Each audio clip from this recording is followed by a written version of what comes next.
बिस्मिल्लाहिर्रहमानिर्रहीम। अस्सलामु अलैकुम वरहमतुल्लाहि वबरकातुहू। अज़ीज़ तलबा, ये हमारा लेक्चर नंबर 9 है और इस लेक्चर में हम डिस्कस कर रहेंगे relative atomic mass and atomic mass unit. तो चलिए बुक की जानिब बढ़ते हैं। Relative atomic mass and atomic mass unit. कह लीजिए एज वी नो दैट, जैसा कि हम जानते हैं, the mass of an atom is too small. Too का मतलब होता है बहुत ज़्यादा छोटा होता है। टू बी डिटरमाइंड प्रैक्टिकली, कहते हैं इतना छोटा है कि इसे हम प्रैक्टिकली जो है इसके मास को हम डिटरमिन नहीं कर सकते, नहीं जान सकते। देखें ना, अगर हम कहेंगे जी एक तरफ हम जो है वो किलो का या उससे छोटा कोई रख लें और एक तरफ एटम रख लें, उसको हम तोल लें उसके मास को, आपको पता है कि मास जो है वो तोला जाता है, कंपेयर किया जाता है ना, तो वो मुश्किल है, पॉसिबल नहीं है ऐसा। However, certain instruments enable us to determine the ratio of the atomic masses of various elements। कहते हैं कि however, ताहम जो कुछ इंस्ट्रूमेंट, कुछ आलात हमारे पास ऐसे हैं जो हमें इस काबिल बनाते हैं कि हम डिटरमिन कर सकें, जान सकें रेशो को। अभी जो रेशो होती है ये क्या होती है आपके पास जी? रेशो होती है comparison of two like quantities. एक जैसी क्वांटिटीज़ का आप कंपेयर करते हैं, उनका आपस में ताल्लुक देखते हैं, रिलेशन देखते हैं, ठीक है। इसलिए देखें रिलेटिव एटॉमिक मास का रिलेशन से निकला लफ्ज़ ताल्लुक। आप इसको किसी के साथ जोड़ के उसका फिर देखें कि इसके मुकाबले में इसका मास कितना है, ठीक है। जिस तरह हमने जैसे मास में कोई चीज़ तोलनी होती है तो हम क्या करते हैं, एक तरफ जो है 1 kg का, 2 kg का, जितनी भी हमने शुगर परचेज करनी हो तो हम क्या करते हैं, एक तरफ उतने रखते हैं और दूसरी तरफ उतनी शुगर जो है वो पुट करते हैं, तो हमारे पास वो तोल हो जाती है चीज़। तो हम क्या करते हैं, रिलेट करते हैं इसके जो है हमारे पास जो बोर्ड थे 1 kg के, 2 kg के, उसके साथ हमने उनको उसके साथ ताल्लुक़ बनाया और फिर हमारे पास जो थी चीनी वो तुल गई।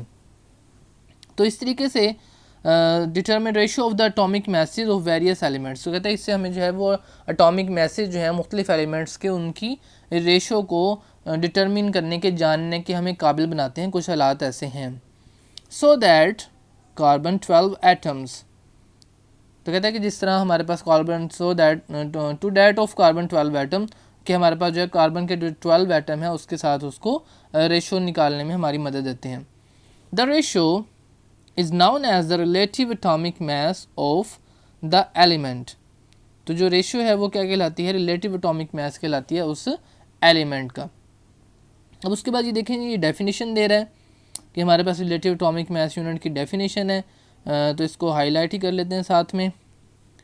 The relative atomic mass of an element is the average mass of atom.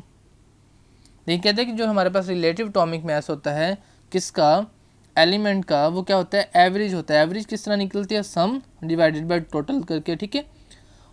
तो किस तरह दी, average mass of the atoms of the elements as compare to the 1/12 the mass of an atom of carbon 12 isotope. ठीक है जी, यहाँ तक ये definition है। अब हम इसको डिस्कस करते हैं कि किस तरह से इसका जो है वो सारा जो है मरला होता है। कहते हैं relative atomic mass of an element is the average mass of the atom. ये एटम का हमारे पास एवरेज मास आता है, प्योर मास नहीं आता कि जी फुल इतना ही है, ठीक है। तो एवरेज किस तरह निकलते हैं, उनको सम करके, जिस मैंने बताया कि टोटल पे डिवाइड करते हैं, तो फिर हमारे पास एवरेज जो मास होता है किसी एटम का वो निकल आता है। अब किस तरह निकलता है, ऑफ दैट एलिमेंट, उस एलिमेंट का निकल आता है, और होता कौन सा है, एवरेज होता है, ठीक है। पक्का पक्का एक बंदे का नहीं होता। या जिस तरह अगर हम कहें कि जनाब हमारे पास 3 पर्सन हैं, तो उन सब के जो वेट हैं उनको एडअप करें और 3 पे डिवाइड करें तो एवरेज हमारे पास मास निकल आएगा। तो इसी तरीके से एटम्स का एवरेज मास निकलता है, ठीक है। एज़ कम्पेयर टू 1/12, यानी 1/12 मतलब 12वां हिस्सा। अब किसका 12वां हिस्सा, the mass of an atom of carbon 12 isotope. अब जो कार्बन 12 आइसोटोप लिखा है, इसका मतलब है कि जो कार्बन है उसका जो हमारे पास मास है वो कितना होगा, 12 होगा। अब वो 12 क्यों होगा, हम इससे लास्ट लेक्चर में, पिछले लेक्चर में हमने डिस्कस किया कि हमारे पास जो मास नंबर होता है वो क्या होता है, सम होता है number of proton and number of neutron. तो यानी कि ऐसा कार्बन का एटम जिसके अंदर हमारे पास 6 प्रोटॉन होंगे और 6 ही न्यूट्रॉन होंगे। तो ऐसे कार्बन के एटम का आपने 12वां हिस्सा लेना है, ठीक है, और उस हिस्से को उस एटम के साथ जिसका आप atomic relative atomic mass unit निकाल रहे हैं उसके साथ आपने उसको कंपेयर करना है, मुकाबला करवाना है, जिस तरह से बिल्कुल वैसे ही जैसे आप एक तरफ 1 kg का बॉल रखते हैं और दूसरी तरफ 1 kg शुगर आप तोल लेते हैं, ठीक है। तो अगर आसान लफ्ज़ों में हम डिस्कस करें तो ऐसे आप कंपेयर करेंगे, लेकिन ये आम फिज़िकली इंस्ट्रूमेंट से नहीं है कि हम कर लेंगे, बल्कि ख़ास किस्म के आलात होते हैं जो ये सब जो है वो परफॉर्म करते हैं। अब यहाँ पे एक लफ्ज़ यूज़ हुआ जी आइसोटोप। आइसोटोप के बारे में हम आगे भी डिस्कस करेंगे, लेकिन इधर अभी जो है वो ब्रैकेट के अंदर डेफिनेशन लिखी हुई है आइसोटोप की, तो इसको भी आप जो है वो राइट कर लेंगे आइसोटोप की डेफिनेशन के तौर पे, ठीक है। आइसोटोप्स हमारे पास क्या होते हैं? An element having different mass number but same atomic number. इसको भी मैं जो है हाईलाइट कर देता हूँ और इसको ग्रीन से कर लेते हैं, ठीक है जी। ये आइसोटोप की डेफिनेशन में जो है वो अंडरलाइन कर रहा हूँ, ये आप लिखेंगे, ठीक है। एन एलिमेंट, ऐसा एलिमेंट जिसका हमारे पास मैस नंबर डिफरेंट हो। अब मैस नंबर डिफरेंट बच्चे कैसे हो सकता है? जब हमारे पास नंबर ऑफ़ न्यूट्रॉन बढ़ जाएंगे। जब नंबर ऑफ़ न्यूट्रॉन बढ़ेंगे तो जो उनका सम होगा हमारे पास प्रोटॉन और न्यूट्रॉन का, वो भी बढ़ जाएगा, तो फिर उसका मैस ऑटोमेटिकली क्या हो जाएगा? इंक्रीज़ हो जाएगा। बट सेम एटॉमिक नंबर, लेकिन एटॉमिक नंबर सेम रहेगा। अब एटॉमिक नंबर क्या होता है जी? नंबर ऑफ प्रोटॉन, यानी कि ऐसे एलिमेंट्स जिनके अंदर प्रोटॉन की जो तादाद है हमारे पास वो इक्वल रहती है, बराबर रहती है, लेकिन उनके अंदर किसी के अंदर अगर हमारे पास न्यूट्रॉन एक ज़्यादा हो गया तो उसका जो है एटॉमिक मैस जो होगा, मैस नंबर जो होगा वो बढ़ जाएगा। एटॉमिक मैस नहीं, सिर्फ मैस नंबर जो है वो इंक्रीज़ हो जाएगा, ठीक है। तो ये थी आइसोटोप की डेफिनेशन। अब नेक्स्ट देखते हैं जी, कह रहा है जी बेस्ड ऑन कार्बन 12 स्टैंडर्ड। तो कहते हैं कि हमारी जो बेस है वो हमारी कार्बन 12 जो है स्टैंडर्ड के तौर पे हमने ली है। The mass of an atom of carbon 12 unit and 1/12 of its comes to be 1 unit। कहते हैं कि जब हम उसका 12वां हिस्सा करेंगे तो उसके 12वें हिस्से को हम 1 यूनिट का नाम देंगे कि ये एक यूनिट है हमारे पास, ठीक है। When we compare atomic masses of other elements with atomic mass of carbon 12 atom, जब कार्बन 12 एटम लिखा हुआ है इसका मतलब ये होता है कि ये कार्बन का जो है वो ऐसा हमारे पास एलिमेंट है जिसके अंदर नंबर ऑफ प्रोटॉन और नंबर ऑफ न्यूट्रॉन की तादाद बराबर है 6, इस वजह से ये कार्बन 12 है, ठीक है। They are expressed as relative atomic mass of those element. तो कहता है कि जब हम कंपेयर करेंगे कार्बन के साथ तो फिर उसका जो हम नाम रखेंगे, जो उसका मास निकलेगा उसको हम बोलेंगे रिलेटिव एटॉमिक मास, जैसे कि ऊपर हमने डेफिनेशन में पढ़ा भी है। उसके बाद है जी the unit for relative atomic mass is called atomic mass unit with symbol AMU, ठीक है जी। तो ये किसकी डेफिनेशन होगी? एटॉमिक मास यूनिट की। इसको भी हाईलाइट कर लेते हैं जी।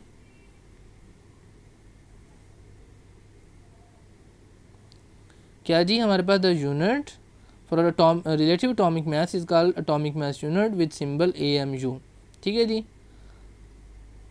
तो यहाँ तक इसको कर लें तो ज़्यादा बेहतर है, ठीक है। यहाँ तक कर लें और इधर से ये भी कर लें, ठीक है, ताकि ज़रा कंप्रीहेंसिव किस्म की हो जाएगी।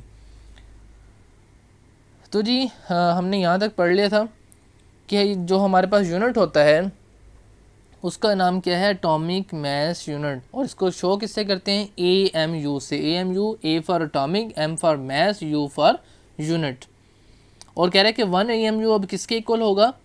कह रहा है जी 1 एटॉमिक मास यूनिट इज़ 1/12, यानी कि कार्बन का 12वां हिस्सा। और कार्बन कौन सा? कार्बन 12 स्टैंडर्ड, जिसके अंदर बराबर बराबर होंगे, प्रोटॉन भी इक्वल 6 और न्यूट्रॉन भी 6 होंगे। उसका आपने लेना है 12वां हिस्सा, ठीक। और उसका 12वां हिस्सा होगा उसको आपने दिया था 1 AMU का, उसको कहा था कि ये 1 यूनिट है, ये ठीक है। और उसके बाद आपने क्या किया? उसके साथ उसको कंपेयर किया of the mass of 1 atom of carbon 12। तो कार्बन का जो एक एटम है उसका आपने 12वां हिस्सा लिया और उसको आपने 1 AMU का नेम दे दिया। When the atomic mass unit is expressed in grams. लें जी, अब हम AMU से ग्राम के अंदर आ गए हैं। ठीक है जी, ग्राम क्या है, आपको पता है कि हमारे पास जो SI यूनिट है वो उसका मैस का वो हमारे पास क्या है जी, किलोग्राम है। तो अब उसका किलोग्राम का भी हमने क्या लिया है, ग्राम, 1 ग्राम यानी किलोग्राम का 1000वां हिस्सा। ठीक है,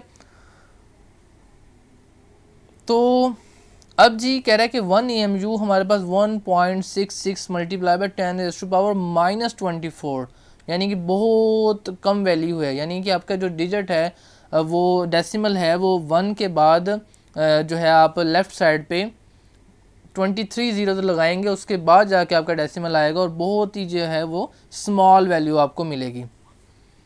उसके बाद कह रहा है जी for examples mass of proton.